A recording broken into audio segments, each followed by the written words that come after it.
Where Have All the Pop Stars Gone? It's a pretty good book by Marti Smiley Childs and Jeff March. It chronicles the career paths of pop music artists of the 60s and 70s, specifically ones that kind of disappeared or maybe just fell out of the limelight. Now, one of those bands actually still keeps on playing. That's the Moody Blues. And Jeff March did an excellent job at the December 8th presentation, the book signing presentation at the Avid Reader in Davis, talking about the formation of the Moody Blues and what their influence and impact was on experimental music of the 60s, which included the early electronic keyboard instrument, the Mellotron. Mike Pinder, the keyboard player, was working for Streetly Electronics, which was the company that manufactured the Mellotron that made the Moody Blues what they were. He was a technician. He was testing these things. And the Mellotron is a keyboard-like instrument, but rather than actually playing keys, playing musical notes in a traditional way, it's actually playing tape cartridges, pre-recorded samples of song. It's a very early pre-electronic sampling mechanism. So that was his job, testing them, and he was in quality control. At the same time, the flute player from the Moody Blues, Ray Thomas, who actually, when the group started, he had been a harmonica player and a bass player.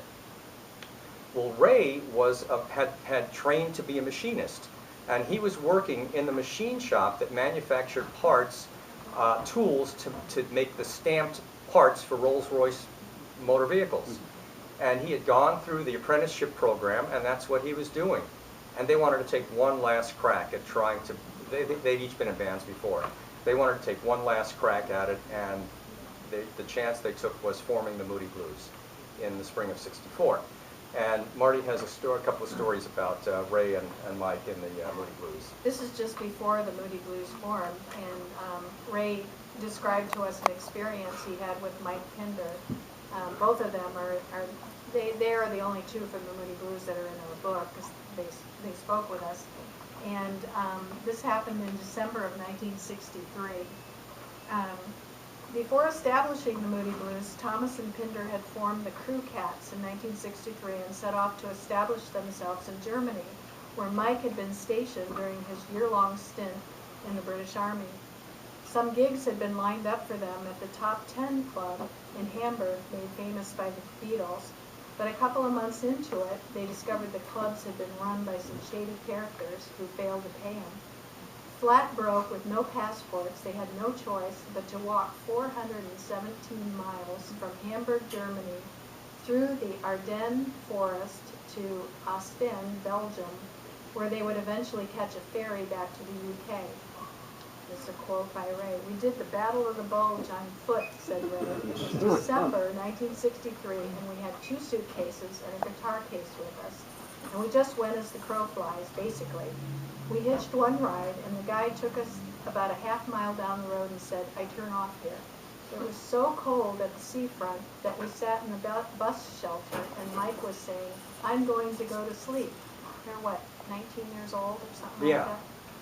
"I feel really warm." And he said, "I started to shit myself, thinking if he goes to sleep, he isn't going to wake up.